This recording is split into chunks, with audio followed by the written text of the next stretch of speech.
नमस्कार। अजनाब के इस जागता प्रवाह में आप सभी धर्मात्माओं का सादर आमंत्रण है। मैं आपका साथी जयंत चौधरी।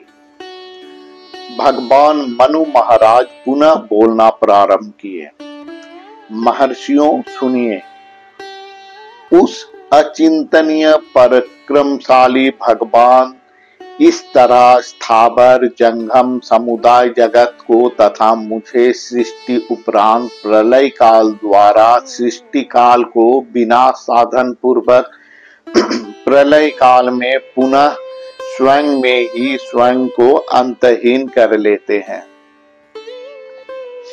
इस तरह उस अव्यय पुरुष ब्रह्मा स्वयं रचित इस चराचर विश्व संसार का सतत सृष्टि एवं संहार करते हैं। तत्पश्चात भगवान मनु बोले, महर्षि भृगु, मुझसे ही इस निखिल शास्त्र सम्यक रूप से अध्ययन किए। अब महर्षि भृगु ही इस शास्त्र को विशद रूप से आप लोग को समझाएंगे। महर्षि भृगु भगवान मनु महाराज द्वारा वाचक नियुक्त होने पर गौरवान्वित अनुभूति के साथ उपस्थित सभी महर्षियों को संबोधित करते हुए बोले, आप लोग सुनिए। इस प्रकार कहकर उन्होंने बोलना प्रारंभ किए।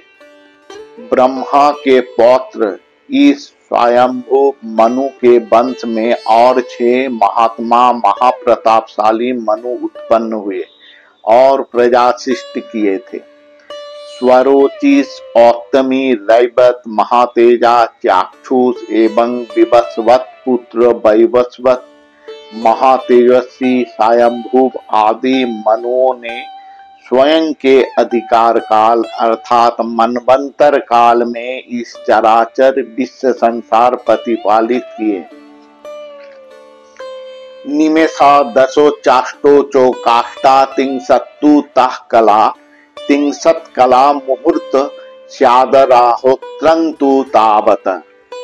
अर्थात जगत का स्थिति एवं प्रलय काल का परिमाण निरूपम करने के लिए ज्योतिष शास्त्र वर्णित कला विभाग के विषय में वर्णन किया गया है।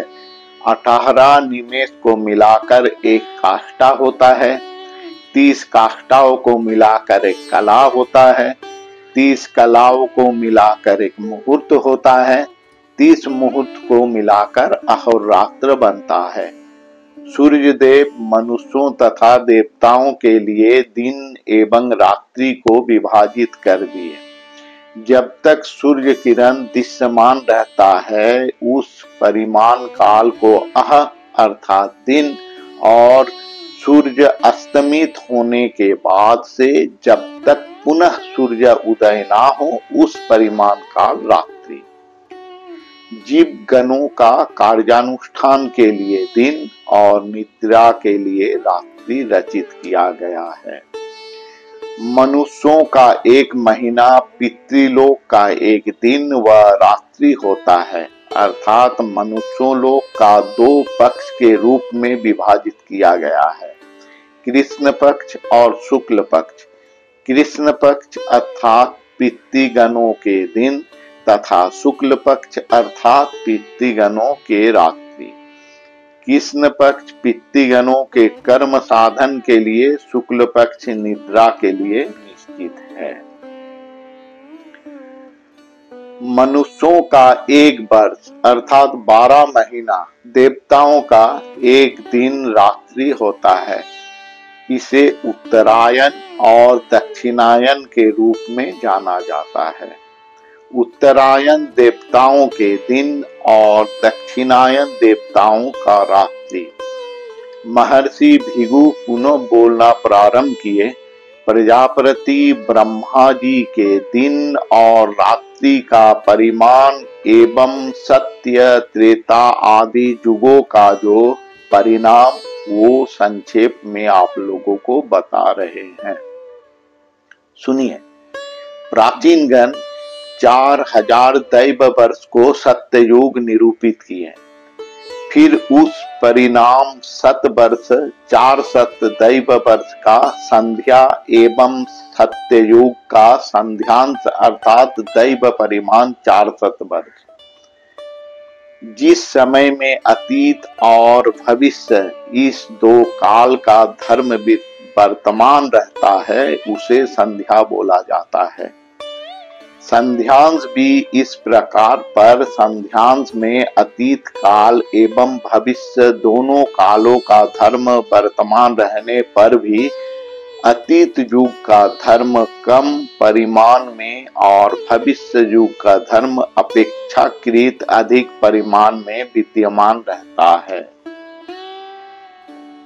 बाकी तीनों युगों और उन युगों का संध्या एवं संध्यांश का परिमाण भी क्रमशः 1,000 व 100 वर्ष परिमाण में हर युग में घटता जाता है।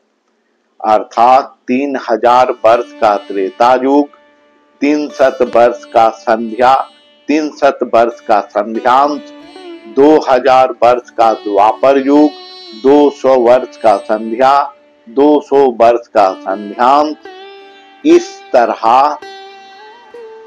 1000 वर्ष का कलियुग, 100 वर्ष का संध्या, 100 वर्ष का संध्यांश होता है।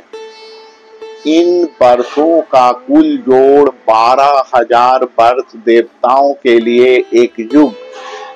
इसे हम इस तरह समझ सकते हैं, 4000 दैव वर्ष जोड़ इस युग का संध्या, 400 दैव वर्ष जोड़ संध्यांश, 400 दैव वर्ष कुल परिणाम हुआ 4800 दैव वर्ष।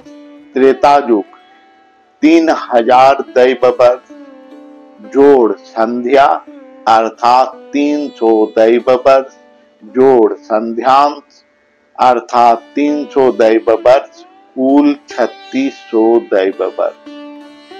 द्वापर 2000 दैव वर्ष जोड़ 200 दैव वर्ष का संध्या जोड़ 200 संध्यांश कुल 2400 दैव वर्ष।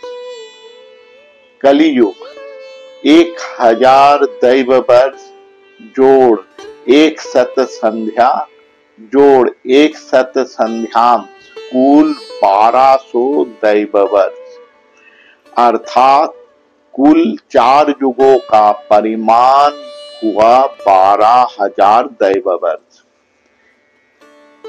देवताओं का 1000 युग, ब्रह्मा जी का एक दिन, देवताओं का 1000 युग, ब्रह्मा जी का एक रात्रि। जो व्यक्तियों को इस विषय समूह का ज्ञान है उस व्यक्तियों को अहर्रात्र वेत्ता कहा जाता है।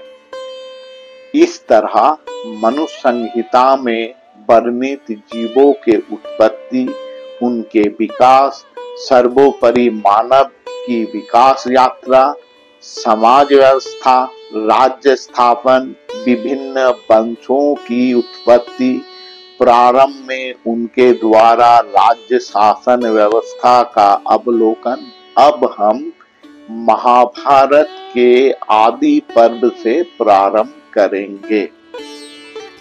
नमस्कार, आज यहीं तक। आशा है आप सभी धर्मात्मा इस धर्म यात्रा के पथ पर मेरे साथ रहेंगे।